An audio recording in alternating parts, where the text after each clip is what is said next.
బంగాళాఖాతంలో అల్పపీడనం కొనసాగుతోంది. ఇది పశ్చిమ వాయువ్య దిశగా కదులుతూ మరింతగా బలపడే అవకాశం ఉందని వాతావరణ శాఖ పేర్కొంది.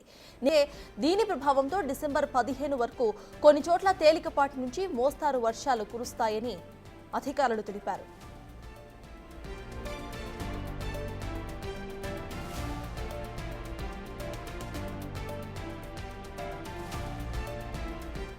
తుఫాన్ సూచనతో రైతులు జాగ్రత్తలు తీసుకోవాలని వాతావరణ శాఖ అధికారులు తెలిపారు. కోతకు సిద్ధంగా ఉన్న వరి పంటను వర్షాలు ముందు కొయ్యవద్దని సూచించారు. పొలాల్లో నిలిచే అదనపు నీటిని బయటకు పోయేలా ఏర్పాట్లు చేసుకోవాలని అధికారులు సూచించారు. ఇక వర్షాలపై ప్రజలు రైతులు అప్రమత్తంగా ఉండాలని సూచించారు వాతావరణ శాఖ అధికారులు.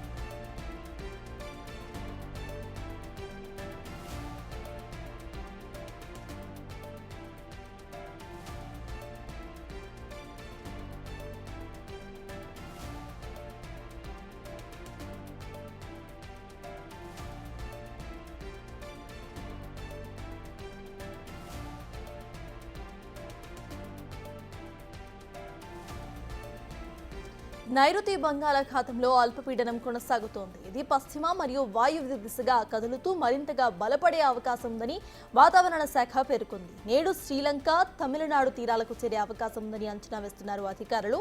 దీని ప్రభావంతో డిసెంబర్ 15వ తారీఖు వరకు కొన్ని చోట్ల తేలికపాటి నుండి మోస్తారు వర్షాలు కురుస్తాయని తెలిపారు.